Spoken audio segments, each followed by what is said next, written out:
Happy beautiful Monday. Today is December 12th, 2016, and I am wasting time. I'm procrastinating today. I had a really long weekend, a really good weekend, but a really long one. Didn't get as much sleep as I would have liked. And so now, instead of studying for my last few finals, I am wasting time. I'm supposed to be going to New Orleans this weekend for a service trip, which I'll talk about in my next video, which reminds me that I have not talked about Cape Town or posted anything from it yet, and I need to do that quickly.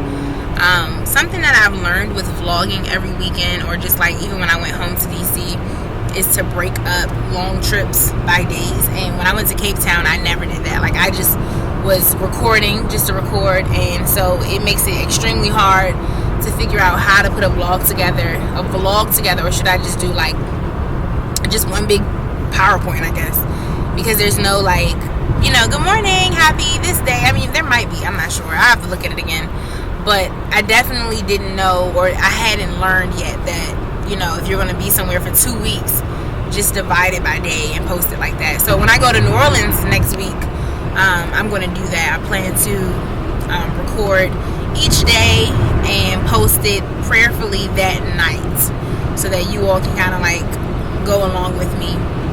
I didn't get to record this weekend. This weekend was, like I said, it was a really nice weekend, but it wasn't really a weekend where I would have my camera out as much.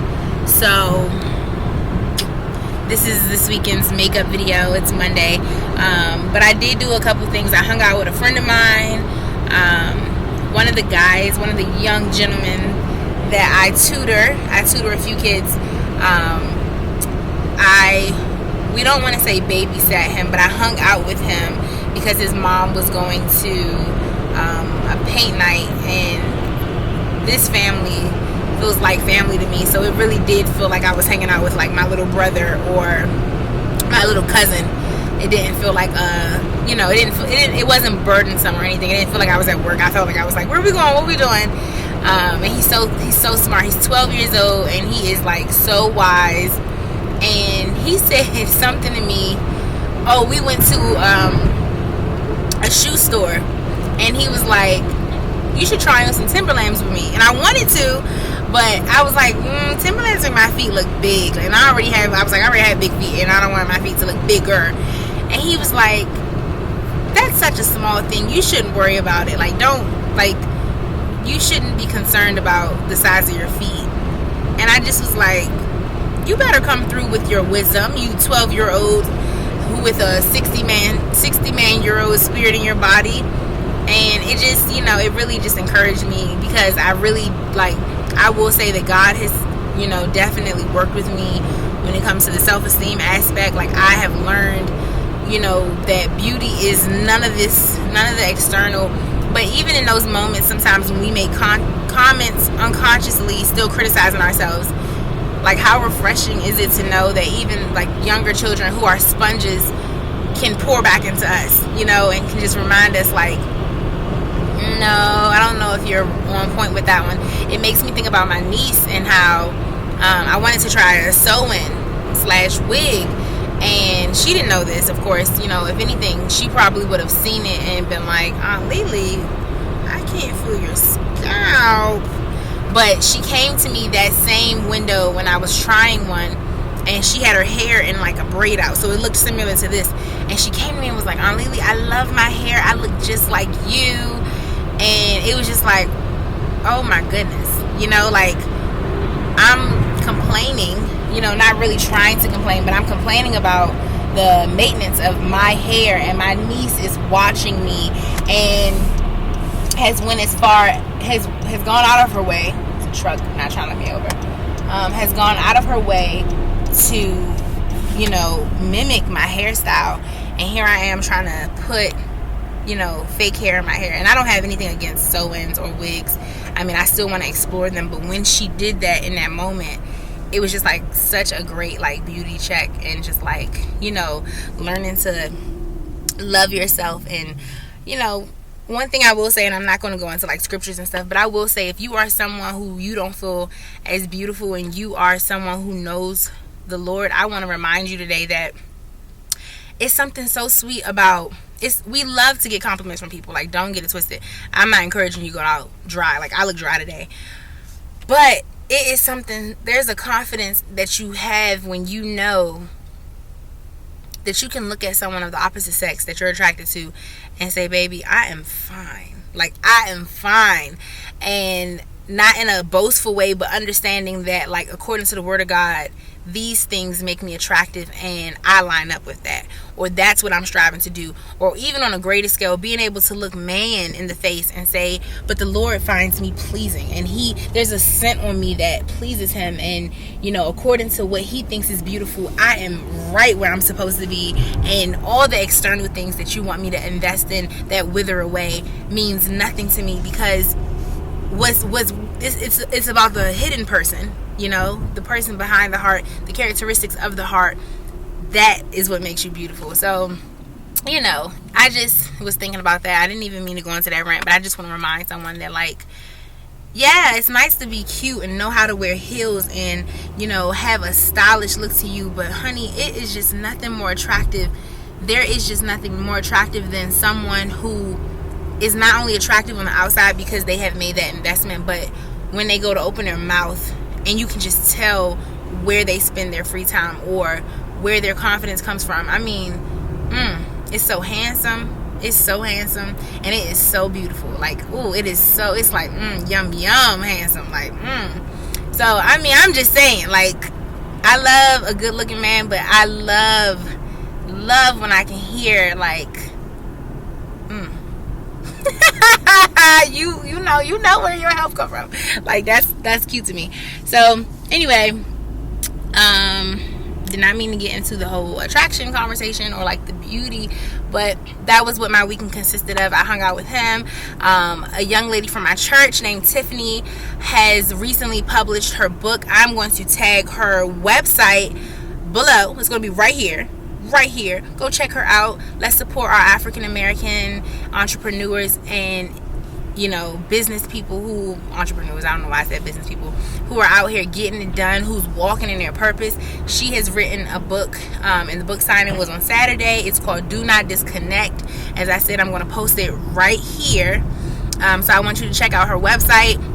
If you have the extra means, purchase the book. If not for yourself, read about the book and then purchase it for someone who you believe will benefit from it. They make great Christmas gifts. They make great gifts in general. Like, if you're going to feed someone, feed them that way.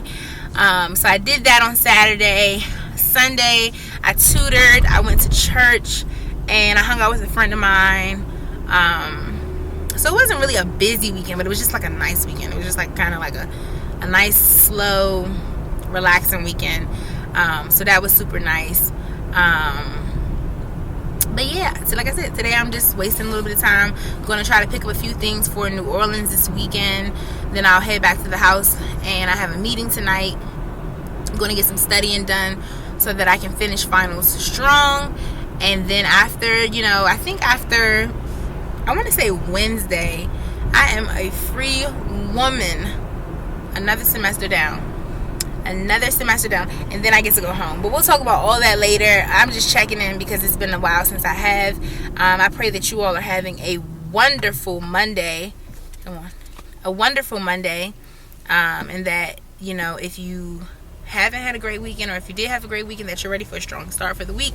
And that if your Monday's starting off kind of rough, that you would just take a deep breath and you would just invite the Holy Spirit into your space and let him know exactly what you need, whether it's some additional patience for that tiring coworker or manager of yours, if it's some assistance with a test you may be taking, even if finances is a stressor, just invite him into your situation. Like, I heard a sermon a long time ago where my pastor was saying, like, God does know your heart, and he does know you, and he does know your situation, but it's something about being invited into it. And because we serve a God that will not force himself on us, and we have the choice, we have to exercise that choice and actually ask him to come and assist us, to surrender. Like, what, God, I have moved in my own strength in this arena, and it's not working, or I'm tired and I've tried to do it without you, or maybe I've invited you in but I kept a hold on it really tight, and so this time I want to invite you in, and I ask that with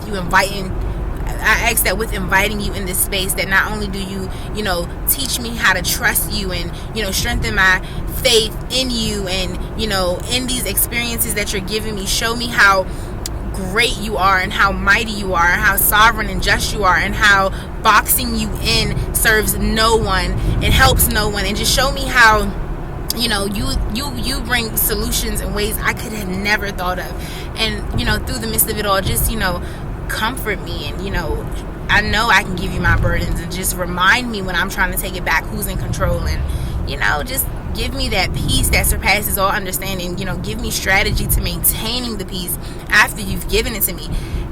Just invite him in today. Take a few minutes and just do that. Find a bathroom, find a corner, I don't care. Put them earphones in, but you do what you have to do to get to that place today. So that's all. Just wanted to check in. I pray that you all have an amazing Monday and an amazing week. Last thing, I did not post on the waiting space last week. I think that was the first week that I just completely dropped the ball, and I think part of it was because I wanted to get back to Wednesdays. I was posting from when my mom came. I posted my brother's site. Also, if you have not seen my brother's work, this video is just about everybody, please visit his website as well. He has done a documentary and has a book called Raw about a certain area. I have it on the tip of my tongue. It begins with a T. But when I went to San Francisco, which I also did not post, I might be able to put some clips up eventually, but he showed me this area. I can hear it in my head, but I can't say it, and I don't want to ruin it. But he did a documentary on an area in San Francisco that we all should be aware of. So I'm going to post his website below, right here. I'm going to do this for a few seconds so that you can see it. Check him out. I believe his website is just www.kellystuckeyjr.com. We talk about our black men so much. Oh, dear black men, I love you. I support you. I'm here for you. The world hates you. But this is the opportunity for you to also support your black men in their endeavors, especially our educated black men. No shade on those who aren't, and I say that lightly, but when you have black men who are really out here in school, going against the grain every day in a society that hates them, what better way to support them than to actually inform yourself of the work and the hard labor that they are putting that they are putting forth for us. It's just amazing. So if you have the time, please check out Tiffany's website and her book. Please check out Kelly's website and his book and documentary. He's worked so hard on it. Great images, great graphics. That's a tongue twister. And lastly, after you've checked out those two, if you have the time, please visit thewaiting.space.com, because I will be posting a new blog this Wednesday. I will get back to the momentum of Wednesday. I have been traveling a lot and I have had people here, and so my Wednesdays have kind of been off, but I plan to get back to it because consistency is key. Okay, I'm done. Enough. Have an amazing day. I'll see you in the next vlog. Love you guys and girls. Bye.